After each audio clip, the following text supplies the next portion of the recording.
Então, o que acontece muitas vezes é que os nossos irmãos protestantes estão sozinhos e sem resposta em determinadas situações. Porque eles não têm a quem recorrer. Gente, não me entendam mal, mas a gente tem que lidar com a realidade. Vão recorrer a quem? Ao pastor da sua igreja? Muitas vezes ele também não sabe. Ou vai lá e tira uma conclusão baseada em sua própria experiência. Mas quem diz que ela está certa?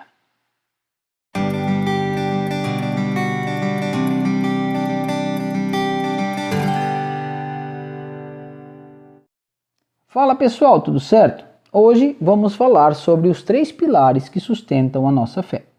A gente já deu uma pincelada sobre o assunto em outros vídeos, mas hoje vamos trazer os fundamentos que comprovam essa realidade. Já conversamos aqui no canal sobre o que significa ser católico, apostólico, romano. Já comprovamos a primazia de Pedro, desconstruímos a falácia de Constantino, entre outras coisas.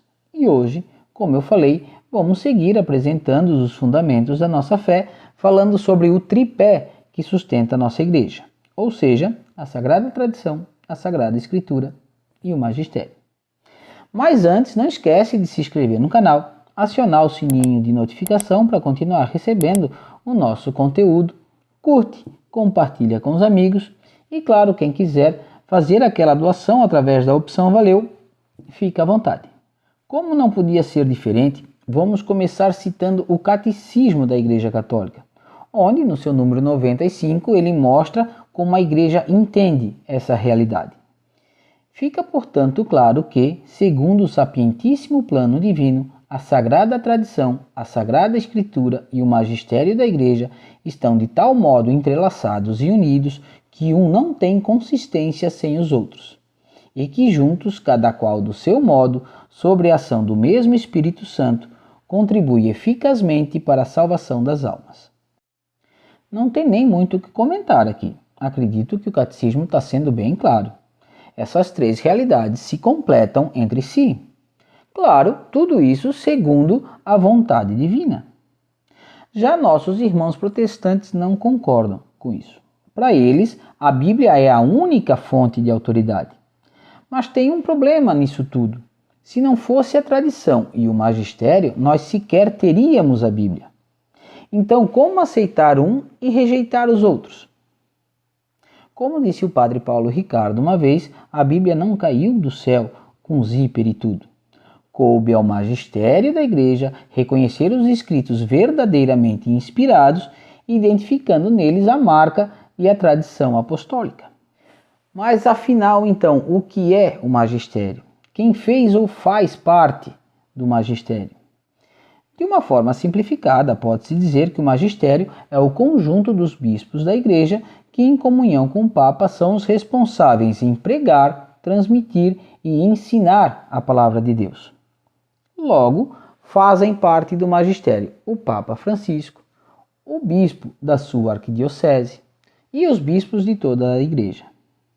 Mas também fizeram parte do magistério o Papa Bento XVI, João Paulo II, além deles Pedro Apóstolo, Tiago, João, Filipe, André e cada um dos 4 evangelistas, São Paulo e toda a patrística. E antes que alguém me acuse de querer incluir os apóstolos e os evangelistas no magistério, eu já vou deixar bem claro. Eu não estou incluindo ninguém a lugar nenhum. Porque é justamente o contrário, eles são o início de tudo, o início da igreja como conhecemos. E é por isso que a igreja é católica apostólica romana. Quem ainda não entendeu, já está na hora de entender. Agora fica fácil entender de onde vem a autoridade do magistério e porque só ele seria capaz de identificar os livros que viriam compor a Bíblia. A autoridade essa dada pelos apóstolos? Não, a autoridade que Jesus deu aos apóstolos e foi sendo transmitida aos seus sucessores até os dias de hoje, seguindo exatamente a mesma hierarquia. O Papa como sucessor de Pedro e líder da igreja, os bispos como sucessores dos apóstolos e os padres que fazem as vezes dos discípulos, colaborando com os bispos na edificação da igreja e na administração dos sacramentos. E que Jesus deu sim autoridade aos apóstolos, a gente já está careca de saber. Quem vos ouve, a mim ouve. Quem vos rejeita, a mim rejeita. Lucas 10,16. Tudo que ligares na terra será ligado no céu, e tudo que desligares na terra será desligado no céu. Mateus 18,18. Ou ainda em Mateus 28,20, onde Jesus diz: ensinai-os a observar tudo que vos prescrevi. Eis que estou convosco todos os dias até o fim do mundo. E assim existem outras várias passagens bíblicas que comprovam isso. Mas tem mais uma que eu quero trazer aqui para vocês, que vem bem ao encontro disso que a gente está discutindo agora. Lá em Atos dos Apóstolos 8:30-31, quando o eunuco, ministro da rainha Candace da Etiópia, lia em seu carro, quando orientado pelo Espírito Santo, Filipe aproximou-se e ouviu que o eunuco lia o profeta Isaías, e perguntou-lhe: porventura entendes o que estás lendo? Respondeu-lhe: como é que posso, se não há alguém que me explique? E rogou a Filipe que subisse e se sentasse junto dele. A própria Escritura nos mostra a importância de ter quem nos oriente na interpretação dela mesma. Porque é como dizem por aí, existe um versículo bíblico para fundamentar quase tudo que a gente quiser. É a velha história de um texto sem contexto vira pretexto. Por isso, assim como o eunuco, todo cristão merece ser instruído de forma correta e segura, sob a credibilidade apostólica, levando em consideração o contexto histórico, a intenção do autor, a quem o texto se dirigia, etc, etc, etc. Aí nós voltamos lá no que diz o catecismo. O magistério não está acima da Bíblia, como muitas vezes somos acusados de dizer, mas ele completa as Escrituras através da interpretação correta, segundo a tradição recebida dos apóstolos. Mas então, o que é essa tal de tradição apostólica? A tradição é o meio pelo qual a Igreja vive e interpreta a fé, e foi sendo construída através das experiências cristãs desde os tempos dos apóstolos até os dias de hoje. Porque, ao contrário do que muitos pensam, a Bíblia não é um manual de instruções onde estão contidas todas as respostas. Deixa eu explicar melhor antes que alguém me acuse de estar cometendo uma heresia. A Bíblia foi escrita para dar testemunho de Cristo, da vida e dos ensinamentos de Jesus, da sua mensagem de salvação e do juízo que virá.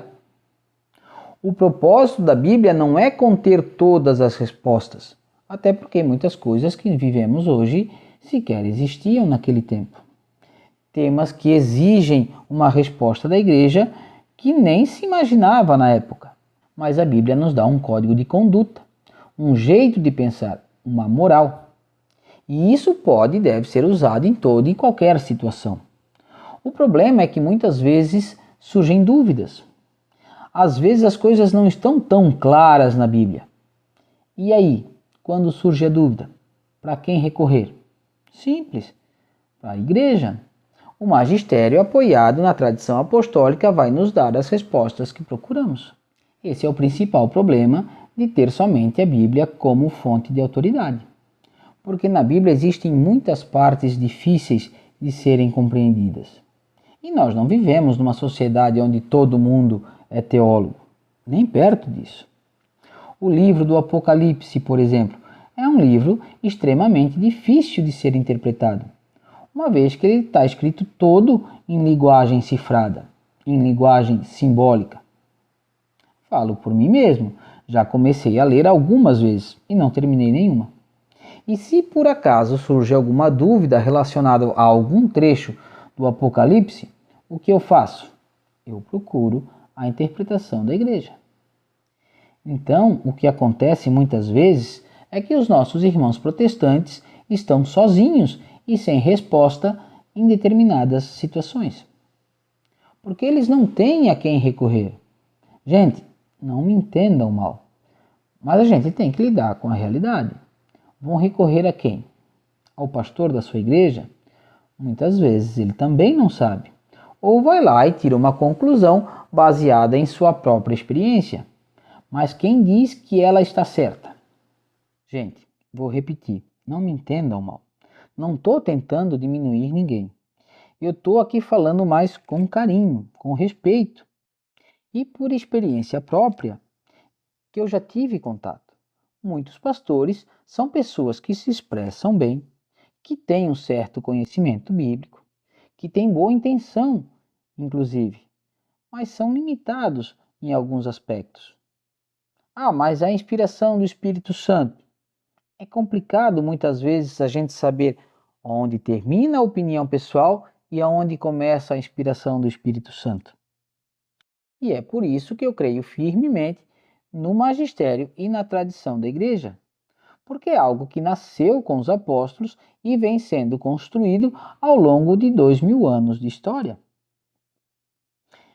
com a contribuição de grandes nomes como Santo Agostinho, São Tomás de Aquino e tantos outros nomes respeitados inclusive por teólogos protestantes. E tudo isso, claro, firmado nas Sagradas Escrituras. E finalmente aqui, católicos e protestantes concordam. Nós não negamos a autoridade das Escrituras.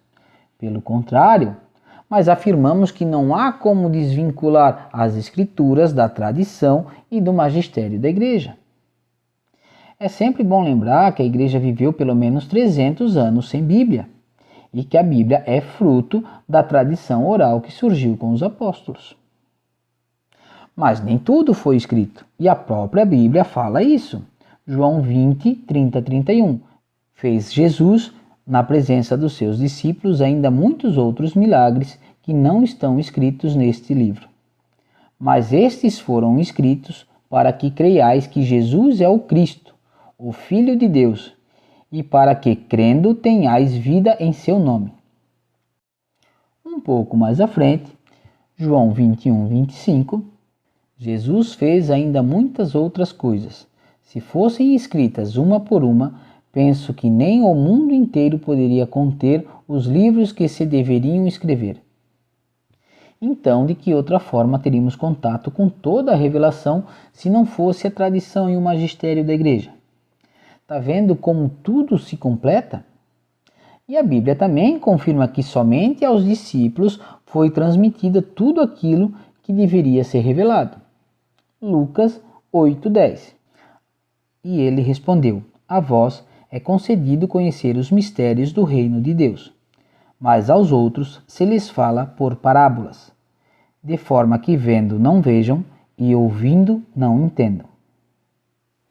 Mateus 13:10 também traz a mesma passagem.